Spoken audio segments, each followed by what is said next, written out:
জম্মু কাশ্মীরের পেহেলগামে নিরীহ পর্যটকদের ওপর গুলি চালিয়ে তাদেরকে হত্যা করা, এর পিছনে আমরা জানি পাকিস্তানের হাত। শুধুই কি তাই? শুধুই কি এটাই টার্গেট পাকিস্তানের ছিল, নাকি এই ঘটনার ঠিক পিছন দিকে যদি আমরা কিছুটা যাই তাহলেই দেখতে পাবো বাংলাদেশের অন্তর্বর্তী সরকার মোহাম্মদ ইউনূসের সঙ্গে পাকিস্তানের যে ঘনিষ্ঠতা বাড়ছিল, সেই ঘনিষ্ঠতার পিছনে কারণটা কি ছিল? একদিকে ভারতকে জম্মু কাশ্মীর নিয়ে নিস্তনাবুদ করে তোলা, অন্যদিকে বাংলাদেশের মাধ্যমে ভারতের আরেক দিক থেকে অ্যাটাক করা, এটাই কি মূল লক্ষ্য? সম্পূর্ণ ভিডিওটা দেখো, আশা করি তোমাদের অনেক কিছু, অনেক প্রশ্ন এখান থেকে তোমরা ক্লিয়ার ইনফরমেশন পাবে। নমস্কার, আমি প্রকাশ মুখার্জি, ওয়েলকাম টু WBPSC ওয়ালা অফিসিয়াল ইউটিউব চ্যানেল। তো আজকে আমরা এখানে যে বিষয়টা নিয়ে আলোচনা করব, যে বৃহৎ বাংলা গড়ার ছকে ISI, এবং সেটা কিভাবে, কোন ঘটনার পরিপ্রেক্ষিতে, কি কর্মসূচি গ্রহণের মাধ্যমে ISI এই পরিকল্পনা করেছিল, সেটা আমরা আজকে এই ভিডিওটায় পুরোটা দেখব। তো প্রথমেই যে ছবিটা তোমরা দেখতে পাচ্ছ, এই ছবিটা দিয়েই বলবো, লস্কর নেতা হারুন ইজাহারের সঙ্গে বাংলাদেশের আইন উপদেষ্টা আসিফ নজরুল, আর ইনি হচ্ছেন লস্করের হারুন ইজাহারের। চট্টগ্রামের লালখান মাদ্রাসায় তোলা হচ্ছে এই ছবিটা। তাহলে তোমরা বলতেই পারো, তাহলে কি বাংলাদেশের নতুন করে ঘাঁটি গেড়েছে ISI, এবং বাংলাদেশের মধ্যে দিয়ে পশ্চিমবঙ্গ অ্যাটাকের মাধ্যমে ভারতকে কি তারা সাঁড়াশি চাপের মধ্যে ফেলতে চাইছে? একদিকে জম্মু কাশ্মীর নিয়ে যখন ইন্ডিয়া ফুল কনসেন্ট্রেশন ওদিকে করছে, তাহলে কি সেটাকে কাজে লাগিয়ে উল্টো দিক থেকে বলতে পারো ভারতকে অ্যাটাক করার পরিকল্পনা করেছে ISI? কি চিন্তা ভাবনা তাদের, কিভাবে তারা জিনিসটাকে এক্সিকিউট করার প্ল্যান করেছে, এটা যদি আমরা দেখি তাহলে আমাকে চলে আসতে হবে বর্তমান ঘটনার পরিপ্রেক্ষিতে, যেখানে বলছে এই ভারত ভেঙে নতুন খিলাফত প্রতিষ্ঠার ছক করেছে ISI, পরিকল্পনা নির্মাণ করছে পাকিস্তানের ISI, রূপায়ণ করছে কারা না জামায়াত ইসলামী ও হিজবুত তাহরির। বাংলাদেশের অন্তর্বর্তী সরকারের বেশ কিছু পদক্ষেপ বলতে পারো এক্ষেত্রে প্রশ্রয় পেয়েছে জঙ্গিরা, আর সীমান্ত পেরিয়ে নাশকতার আশঙ্কা করছে কারা না গোয়েন্দারা। তার মানে কাশ্মীর ঘটনাটাকে সামনে রেখে যখন ভারত ব্যস্ত কাশ্মীর নিয়ে, ঠিক সেই মোমেন্টে বলতে পারো কি না ভারতকে উল্টো দিক থেকে অ্যাটাক করার পরিকল্পনা নিয়েছে হচ্ছে এই জঙ্গি গোষ্ঠী, যাদের পিছনে রয়েছে কারা না ISI। তারাই বলতে পারো কি না এই বৃহৎ বাংলা গড়ার ছক করছে। কিভাবে? কেউ বলছে বিপ্লব, কেউ বলছে গণ অভ্যুত্থান, আবার কারো দাবি 71 নয়, এতদিনে বাংলাদেশ স্বাধীন হলো। মানে মোহাম্মদ ইউনূস ক্ষমতায় আসার পর বলতে পারো বাংলাদেশিদের মনে হচ্ছে যে 71-এর নয়, এখন বাংলাদেশ বলতে পারো প্রকৃত অর্থে স্বাধীন। তবে গণ আন্দোলনের জেরে শেখ হাসিনার ঢাকা ছাড়ার মাস দশক পরে নানা তথ্য হাতে পাওয়ার পরে বাংলাদেশের পরিস্থিতি নিয়ে নিরন্তর চর্চা করা ভারতীয় গোয়েন্দা সংস্থার এক কর্তার সাফ ঘোষণা। কি বক্তব্য ভারতীয় গোয়েন্দা কর্তার? না, এই যে হাসিনার পতন যেটা আমরা দেখতে পেলাম, এটা কোনো পার্টিকুলার একটা ঘটনা বা শুধুমাত্র যে ছাত্র আন্দোলনের ফলে হয়েছিল এরম ভাবার কোনো কারণ নেই। এই ঘটনাটা বা হাসিনাকে বলতে পারো গদি থেকে সরানোর যে পরিকল্পনা, যে ব্লু প্রিন্ট, সেটা 5 বছর ধরে বলতে পারো এই ব্লু প্রিন্টটা তৈরি হয়েছে এবং তারপর এক্সিকিউট হয়েছে। 5 ইয়ার্স মিনিমাম বলতে পারো সময় লেগেছে কিনা অপারেশন হাসিনাকে রূপায়ণ করতে। মৌলবাদী ও জঙ্গিদের অভ্যুত্থান হয়েছে বাংলাদেশে। আমরা দেখতে পেয়েছি হাসিনা সরকারকে সরানোর পরে বর্তমানে বাংলাদেশের যা কন্ডিশন বা যে সিচুয়েশনটা সামনে এসছে, এক কথায় বলা যায় যে সেখানে মৌলবাদী ও জঙ্গিদের বলতে পারো অভ্যুত্থান হয়েছে। তার কারণ আমরা দেখতে পেয়েছি মোহাম্মদ ইউনূস সরকার ক্ষমতায় আসার পর বাংলাদেশের জেলে যে সমস্ত জঙ্গিরা দীর্ঘকাল যাবৎ বলতে পারো ছিল, তাদেরকে মুক্ত করে দেওয়া হয়েছে, তাদেরকে ছেড়ে দেওয়া হয়েছে, তারা আজকে ফ্রি, এবং তাদেরকে নিয়েই বলতে পারো কিন্তু এই বৃহৎ বাংলা গড়ার পরিকল্পনা ছকেছে ISI। ডিটেলসটা দেখো, সম্পূর্ণ তথ্য তোমরা এই ভিডিও থেকেই পাবে।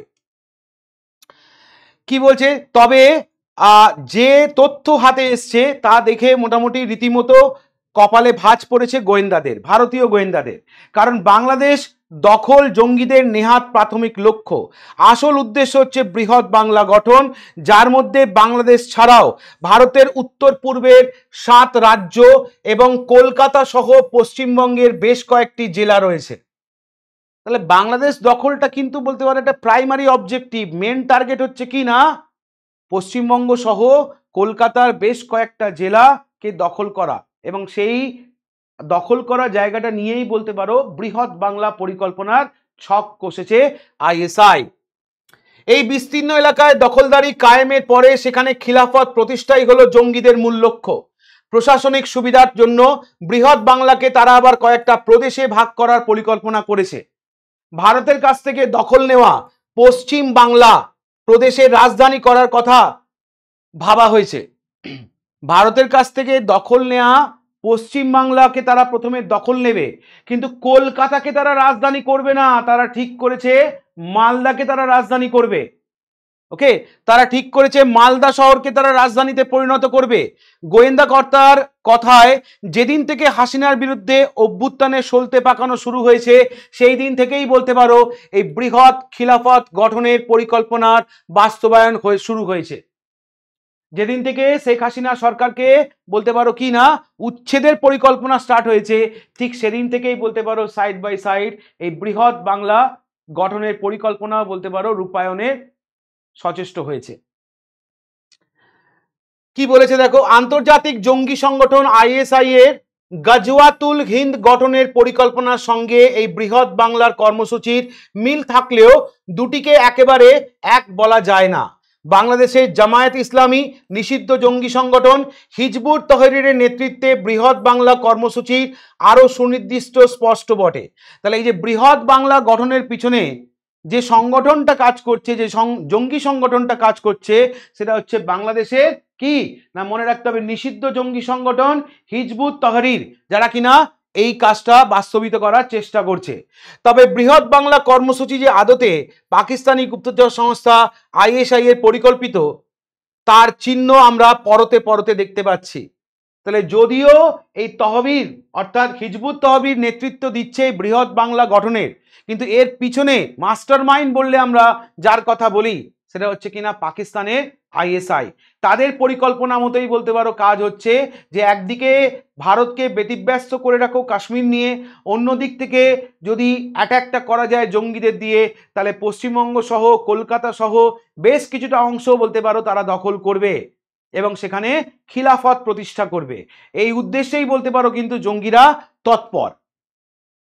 তবে ভারতের গোয়েন্দা কর্তার মতে এই কারণেই ঢাকা দখলের পর থেকে আমেরিকায় প্রশিক্ষণ পাওয়া ছাত্র নেতা থেকে জামাত ঘনিষ্ঠ সাবেক সেনা অফিসাররা বা আন্দোলনে না থেকেও অন্তর্বর্তী সরকারের ক্যাবিনেটের মন্ত্রী হয়ে বসা এনজিওওয়ালারা ভারতে 7 সিস্টারকে বিচ্ছিন্ন করা, 4 দিনে কলকাতা দখল ও সীমান্ত মুছে দেওয়ার কথা কেবলই বলে চলেছে। কিছুদিন আগে আমরা সোশ্যাল মিডিয়ায় দেখছিলাম না, বলছিল 4 দিনে কলকাতা দখল করব। হ্যাঁ, 7 সিস্টার্সটা বাংলাদেশের মধ্যে অন্তর্ভুক্ত করব। তো এই সমস্ত বক্তব্য কাদের? এই সমস্ত বক্তব্য হচ্ছে সেই সমস্ত জঙ্গি সংগঠনের যারা এই বৃহৎ বাংলা গঠনের পরিকল্পনা করেছে। আদতে কি এটা সম্ভব? হ্যাঁ, দিবা স্বপ্ন ভালো, দিনের বেলা স্বপ্ন দেখা ভালো, সেটাকে বাস্তবিত করার চেষ্টা করাটা মূর্খামি, সেটা হারে হারে বর্তমানে বুঝতে পারছে ইউনূস সরকার যে ভারত এবারে পাকিস্তানের এগেনস্টে যা পরিকল্পনা, যা স্টেপ নিচ্ছে, তাতে বলা যায় না ভারত কিন্তু একদিকে কাশ্মীরকেও ঠান্ডা করতে পারে, অন্যদিকে বাংলাদেশকেও কিন্তু ঠান্ডা করে দিতে পারে। এক ঢিলে দুটো পাখি কিন্তু মেরে দিতে পারে ভারত, এবং সেই আশঙ্কাতেই বলতে পারো কিন্তু বাংলাদেশের জঙ্গি সংগঠনগুলো বর্তমানে কিন্তু কাঁপছে। কিন্তু এই ভারত পাকিস্তান ঘটনার আগে থেকে যে তথ্য আমাদের সামনে এসছে তার মধ্যে থেকে আমরা দেখতে পাচ্ছি মৌলবাদীরা সীমান্তের নানা জায়গায় বিএসএফকে আক্রমণ করেছে। মুর্শিদাবাদ ও মালদায় গোষ্ঠী সংঘর্ষে তাদের সংশ্লিষ্টতার খবর মিলেছে। এই কারণেই হাসিনা বিদায়ের পরদিন থেকেই ঢাকার রাস্তায় আইএসআই এর পতাকা মিছিল করতে দেখা গেছে নিষিদ্ধ সংগঠন হিজবুত তহরিরের জঙ্গিদের। তাহলে ভারতকে ব্যতিব্যস্ত করার বলতে পারো পরিকল্পনা বা ছক হিসেবে আমরা দেখতে পেলাম মুর্শিদাবাদ জ্বলল। আমরা কিছুদিন আগেই দেখতে পেয়েছি কি না মুর্শিদাবাদে ভয়ঙ্কর সেই ঘটনা এবং মালদায় গোষ্ঠী সংঘর্ষের ঘটনা। তো এগুলোর পিছনে কাদের হাত? না এই আইএসআই বা বাংলাদেশে আইএসআই এর মদতপুষ্ট জঙ্গি সংগঠনের, যারা বিচ্ছিন্নতা বলতে পারো তৈরি করার চেষ্টা করেছে ভারতবর্ষে। এবং সেই তথ্য কিন্তু রয়েছে আমাদের গুপ্তচর সংস্থার হাতে যে কারা এর নেপথ্যে রয়েছে। পুলিশ ও সেনা তাদের পাহারা দিয়েছে, জেল থেকে ছেড়ে দেওয়া হয়েছে 700-র বেশি কট্টর জঙ্গিকে। তাহলে শেখ হাসিনা সরকারকে উচ্ছেদ করার পরপরই আমরা দেখেছিলাম বাংলাদেশের রাস্তায় কি না নিষিদ্ধ জঙ্গি সংগঠন এই হিজবুত তহরিরের হাতে কিন্তু আইএসআই এর ফ্ল্যাগ ছিল এবং তাদেরকে পুলিশ প্রোটেকশন দেওয়া হয়েছে, তাদেরকে কিনা জেল থেকে ছেড়ে দেওয়া হয়েছে। আর নয় নয় করে প্রায় 700 জঙ্গি যারা কিনা শেখ হাসিনার সময় যাদেরকে জেলে ভরে দেওয়া হয়েছিল সেই নিষিদ্ধ জঙ্গিদের কিন্তু ছেড়ে দেওয়া হয়েছে। আর এই জায়গাটাতেই কাজে লাগাচ্ছে আইএসআই। কিভাবে দেখো, আর এক গোয়েন্দা সূত্র জানাচ্ছে কাশ্মীরের পেহেলগামে পর্যটকদের গণহত্যার আগেই পাকিস্তানের প্রধানমন্ত্রী শাহবাজ শরীফ ও সেনা প্রধান জেনারেল আসিম মুনির বাংলাদেশে এসছিল। আবার বাংলাদেশ থেকে মোহাম্মদ ইউনুস গেছিল পাকিস্তানে, সেখানে আবার পাকিস্তানের প্রাইম মিনিস্টার শাহবাজ শরীফের বক্তব্য ছিল কি না আমরা দুজন হারিয়ে যাওয়া ভাই আবার পুনরায় মিলিত হয়েছি, আমরা দুজন হারিয়ে যাওয়া ভাই আবার পুনরায় মিলিত হয়েছি। কিন্তু তোমরা মনে হয় ভুলে গেছো, তোমরা মনে হয় হারিয়ে গেছিলে কোথায় জানো তো? কুম্ভ মেলা, সেরকমই তো মনে হচ্ছে কুম্ভ মেলাতে মনে হয় হারিয়ে গেছিলে, তাই না? আবার নতুন করে মিলিত হয়েছো, তো ভালো কথা। দেখা যাক এই ভাতৃস্নেহ এই ভাতৃপ্রীতি কতদিন বজায় রাখতে পারো। এর নাম ইন্ডিয়ান আর্মি, সবসময় মাথায় রাখবে। বাংলাদেশ কখন যে মানে মুছে যাবে ম্যাপ থেকে সেটা কিন্তু মানে unpredictable. So be serious, Indian আর্মিকে এত হালকাভাবে নিও না। বারবার বলছি শুধরে যাও। এখনো যে সমস্ত পন্থা অবলম্বন করছো বাংলাদেশ সরকারকে বলছি শুধরে যাও, নাহলে পরবর্তী ক্ষেত্রে নতুন সরকার গঠন করতে পারবে তো, নাকি শেখ হাসিনাই আবার পুনরায় বাংলাদেশের সরকার গঠন করবে? ভবিষ্যৎ বলবে সেটা। আসিম মুনিরের উস্কানিমূলক মন্তব্য এবং ঘটনায় বলতে পারো এই আমাদের পেহেলগামে ঘটনায় আসিম মুনিরের উস্কানিমূলক মন্তব্য আমরা দেখেছি। পেহেলগামে ঘটনায় আমরা পাকিস্তানের নীরবতা দেখেছি, দীর্ঘস্থায়ী নীরবতা অবলম্বন করেছিল, যেটা কিনা এই অ্যাটাককে বকলমে সাপোর্ট করেছে পাকিস্তান। এই পরিকল্পনায় বাংলাদেশকে যে তারা আরো সামিল করবে সেটাই স্বাভাবিক। অর্থাৎ ভারতের ওপর যে নাশকতার হামলা করবে বলে ঠিক করেছে জঙ্গি সংগঠন, সেটা বাংলাদেশ মারফত করবে, বাংলাদেশকে এর মধ্যে ইনক্লুড করবে, এটাই ছিল স্বাভাবিক। এবং তার জন্যই দুটো দেশে যাতায়াত বেড়েছে, জাহাজ ভর্তি পণ্য গেছে, তাই না? পাকিস্তান থেকে বাংলাদেশে এসছে, বাংলাদেশ থেকে পাকিস্তানে গেছে, কত মাখো ব্যাপারটা দেখেও ভাল লাগে। হ্যাঁ, দেখেও ভাল লাগে। এই ৭১-এ এই পাকিস্তান না বাংলাদেশের ঘরে ঢুকে মেরেছিল, বাংলাদেশের মহিলাদের ওপর অত্যাচার করেছিল, তখন কে বাঁচিয়েছিল? এই ইন্ডিয়ান আর্মি বাঁচিয়েছিল।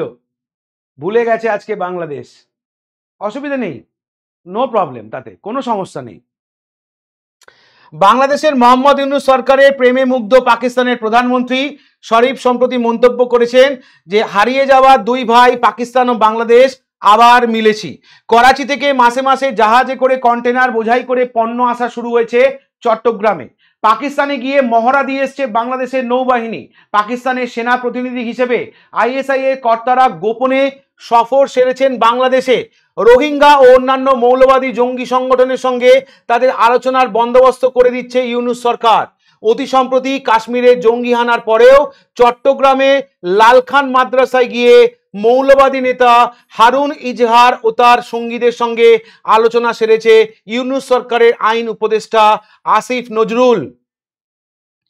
এই সেই আসিফ নজরুল যে কিনা কাশ্মীর হামলার পরে তার টুইটারে পোস্ট করেছিল যে এটা নাকি ভারত সরকারের ক্রিয়েট করা নিজস্ব জিনিস, মানে এই পর্যটকদের হত্যার পিছনে নাকি ভারত সরকার দায়ী। এই পোস্ট করেছিল কোথায় না তার টুইটারে। যদিও প্রবল সমালোচনার মুখে তিনি সেই পোস্টটি তুলে নিতে বাধ্য হন। প্রবল সমালোচনার মুখে পোস্টটি তুলে নিতে বাধ্য হন আসিফ নজরুল। তিনি আসিফ নজরুল যে পোস্টটি পরবর্তীকালে মুছে ফেলেন।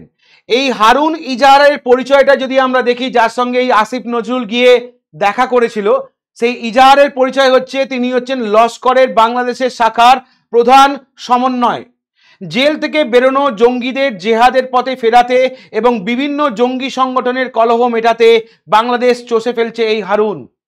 তাহলে যে সমস্ত জঙ্গিদের ছেড়ে দেওয়া হয়েছে সেই সমস্ত জঙ্গিদের বলতে পারো জমায়েত করতে বা তাদেরকে জেহাদের পথে ফেরাতে সারা বাংলাদেশ চষে বেড়াচ্ছে কে না, এই হারুন, যাতে সংগঠনকে আরো মজবুত করা যায়, যাতে ভারতের ওপর তারা হামলা করে। ওকে, তার জন্যই হারুন পুরো বাংলাদেশ চষে ফেলছে। জেল মুক্ত আনসারুল্লাহ বাংলা টিমের প্রধান মৌলানা জাসিমউদ্দিন রহমানির সঙ্গে বৈঠক করে বাংলাদেশের নতুন একটি জঙ্গি সংগঠন গড়ার পরিকল্পনা নিয়েছে হারুন। সেখানে মুছে যাওয়া সংগঠনগুলির সাবেক জঙ্গিদের জায়গা দেওয়া হবে। এর মধ্যে ঢাকায় নতুন করে ঘুঁটি সাজিয়েছে পাক গুপ্তচর সংস্থা আইএসআই। 2001 থেকে 2006 সাল পর্যন্ত বিএনপি জামায়াতে শাসনকালে ঢাকায় শেষবার এমন সক্রিয় ছিল আইএসআই। ভারতে এই চর সংস্থার এজেন্টদের পরিচালনা করে যেসব হ্যান্ডেলার, গত 7-8 মাসে তারা ঢাকায় পাক দূতাবাস থেকে কাজ করেছে বলে গোয়েন্দাদের কাছে খবর এসছে। সুতরাং নিশ্চিন্তের অবকাশ নেই বলছে গোয়েন্দারা। তাদের কথায় বৃহৎ বাংলার খোয়াব দেখিয়ে বাংলাদেশে জেহাদিদের নিয়ে পশ্চিমবঙ্গ সহ দেশের পূর্বাঞ্চলে নাশকতার পরিকল্পনা এই সময় বাস্তবায়নে নামতে পারে আইএসআই। তাহলে এই সমস্ত জেহাদিদের কাজে লাগিয়ে বৃহৎ বাংলা গড়বে এই খোয়াব দেখিয়ে তারা ভারতের ওপর অ্যাটাক করতে পারে বলে ভারতীয় গোয়েন্দা সংস্থা বক্তব্য, বা ভারতীয় গোয়েন্দা সংস্থার কাছে এমনই রিপোর্ট আছে, যাতে ভারতকে আরো বেশি করে সাঁড়াশি চাপে ফেলা যায়।